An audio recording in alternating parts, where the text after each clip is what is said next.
তো বন্ধুরা, আজকের পৌষ পার্বণ কয়েকদিন ধরে মেলা চলছে। তো তোমরা সবাই জানো, আজ তো চারিদিকে সব জায়গায় ঘুড়ি ওড়ানোর মেলা চলছে। যেখানেই দেখাবে সেখানেই মেলা চলছে, সব দিকে ঘুড়ি ওড়াচ্ছে। ইয়ং ছেলেরা, বুড়ো বয়স্করা, কাকাদের বয়সী সবাই ঘুড়ি ওড়াচ্ছে। তো আমি আর আমার একটা বন্ধু ট্যাঙ্গো চলে এসেছি শাসনের, আমাদের বাড়িপুর শাসন। এখানে একটা ঘুড়ির দোকান আছে। তো এই দোকান থেকে আমি কিছু মাঞ্জাই কিনবো, ঘুড়ি কিনবো, লাটাই আছে, একটা লাটাই নেবো, মাঞ্জাই চায়না কর নেবো আর ঘুড়ি নেবো। নিয়ে আজকে আমরা চলে যাব এমন একটা জায়গায় যেখানে ঘুড়ির মেলা হচ্ছে। তোমরা দেখলে বন্ধুরা পাগল হয়ে যাবে আনন্দে। আজ তার থেকে বড় কথা, সেই যে জায়গাটায় আমরা যাব, চারিদিকে এত সুন্দর গাছ, এত সুন্দর পরিবেশ, দুই দিকে মাঠ, মাঝখান থেকে খুব সুন্দর একটা রাস্তা, তার মধ্যে আরও গাছপালাগুলো শুকনো হয়ে সবুজ হয়ে গেছে, কোনো গাছ হলুদ। এত সুন্দর প্রাকৃতিক পরিবেশ বন্ধুরা, তোমরা দেখলে তোমাদের সত্যি অনেক অনেক অনেক সুন্দর লাগবে। তো তোমরা পাশে থাকো, তোমরা ভিডিওটা দেখতে থাকো। কত সুন্দর, আমি প্রথমবার ভিডিওটা এরকম করছি, ভয়েস ওভার দিয়ে ভিডিও করছি। তো এটা আমি অ্যাকচুয়ালি সত্যি শিখেছি, আমি বং মিডিয়া দাদার এডিটার প্রসেনদার কাছ থেকে শিখেছি। তো যেতে আমরা কল্যাণপুরের লাল গেটের কাছে দাঁড়িয়ে আছি, ট্রেনটা যাবে। ট্রেনটা যাওয়ার পরেই আমরা আবার গেটটা ওপার দিয়ে টপকে আমরা খ্রিস্টান পাড়ার ভেতর থেকে ওই পার থেকে গিয়ে আমরা সোজা নারায়ণতলায়, দেবীপুরের ভেতর থেকে রাজুদার চার দোকানের সামনে থেকে গিয়ে নারায়ণতলায় ঢুকবো। ঠিক আছে? তো আমরা ভিডিওটা অনেকটাই কেটে দিয়েছি, দিয়ে নারায়ণতলায় চলে এসেছি। নারায়ণতলায় এবার ফুটেজটা তোমরা শুধু একবার দেখো, সাইডগুলোতে, দুদিকের সাইডেগুলো একবার দেখো, কত গাছপালা, গাছগুলো শুধু একবার দেখো। এই পরিবেশটা তুমি শুধু বন্ধুরা এসে ঘুড়ি ওড়াতে না আসো, এমনি ঘুরতে আসো, ফটো শ্যুট করতে আসো, এমনি বন্ধুদের সাথে আড্ডা মারতে আসো, আসলে তোমার মন ভালো হয়ে যাবে, আমার যেটা মনে হয়। তো তোমাদের কেমন লাগলো ভিডিওটা একটু কমেন্ট করে জানাও। এখানে এত ঘুড়ি উঠছে, এত ছেলেরাও ছোটাছুটি করছে। বাইক নিয়ে যাচ্ছিলাম আমি, চায়নাকল আমার হ্যান্ডেলে আটকে গেছে। তো এখানে আকাশ ভাই দাঁড়িয়ে ছিল, আকাশ ভাই আমাকে বলছে, কই বন্ধু কোথায়?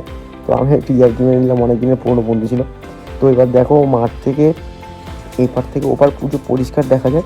অনেক বড় জায়গা বন্ধুরা, এত বড় জায়গা, এত সুন্দর পজিশন। আর এখানে ধান চাষ হয়, তো গ্রামের দিকটা, এখানে ধান চাষের পরে যে ফাঁকা জায়গাটা আছে, এই জায়গাটা পুরোটাই আর কি ধানের যেগুলো হয়, যে খড়গুলো কেটে নেওয়ার পরে এই ফাঁকা হয়ে যায়। তো তারপর থেকেই এই ঠান্ডার সিজনটাও চলে আসে, এই ঘুড়ি ওড়ানো সিজনটা, সরস্বতী পুজোটাও চলে আসে।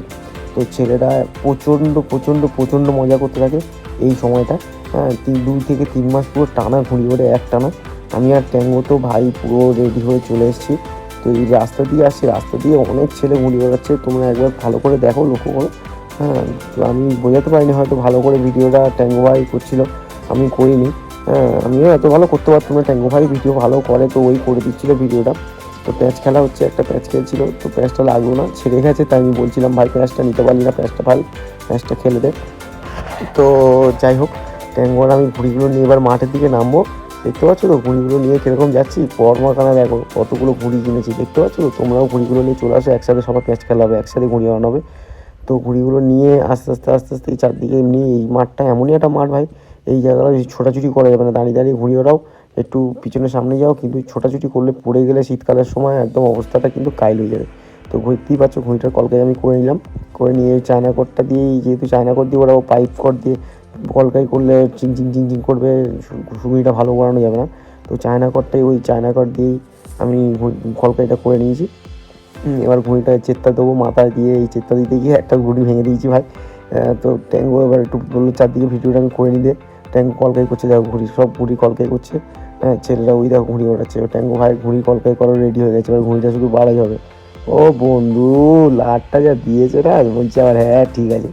এই দেখো এত বড় বড় ঘুড়ি নিয়ে এসেছি, সবার ফার্স্টে প্লাস্টিক ঘুড়ি আমি বেরোচ্ছি, ঠিক আছে?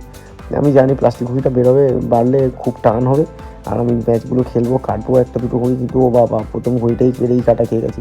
ট্যাঙ্গো ভাই বলছে, বেশি পিছনে আছিস না, ঘুড়ি আছে ওইখানে দাঁড়িয়ে দাঁড়িয়ে এক জায়গায় ওরা। আমি আবার বেশি সামনাসামনি পিছনে যাইনি, কারণ সামনে বেশি দূর সামনে গেলে ওখানে অনেক ছেলেরা আছে, তাদের ঘুড়ি শুটের সাথে আমার শুটে লেগে যাবে ভাই। আমি ওই জন্য করেই বেশি আমি এরকম মেলাতে ঘুড়ি ওড়াতে আসি না, কারণ মজা হয় খুবই, ঠিক কথা, কিন্তু তুমি প্যাঁচ খেলার মজা উপলব্ধি করতে পারবে না, কারণ এতটাই বেশি ঘুড়ি ওড়ে চারদিক থেকে না। তুমি একটু বেরিয়ে প্যাঁচ খেলতে যাবে, এর সাথে ওর সাথে, তুমি একজনের সাথে প্যাঁচ খেলতে যাবে, আরেকজনের সাথে লেগে যাবে। আমার ভাই ট্রেনে প্যাঁচ খেলতে সত্যি খুব ভালো লাগে, আমি ছেড়ে খেলতে পারি না, ছেড়ে খেলি না, নয় খেলি কিন্তু খুব কম, যখন হাওয়া থাকে খুব বেশি, ঘুড়ি থাকে খুব কম, তখনই একমাত্র ছেড়ে খেলি, কিন্তু না তো ভাই আমি ট্রেনে খেলি। আমার ছেড়ে খেলা আর এই দেখো ঘোতনের সাথে হঠাৎ দেখা, ঘোতন দেখি ভাই এখানে দাঁড়িয়ে দাঁড়াতলা পুরো ঝেল নিচ্ছে, পুরো হুব্বা। যে ঘোতন ভাই ঘুড়ি ওড়াবে রেডি, বাপ্পালা ওইদিকে ঘুড়ি ওড়াচ্ছে, বাপ্পাদের সাথে বাপ্পারা প্যাঁচ খেলছে, ওই তুলে এবার ঘুড়িটা কেটে দেবে, দেখো এক্ষুনি ঘুড়িটা কেটে দেবে, ওই কেটে দেবে।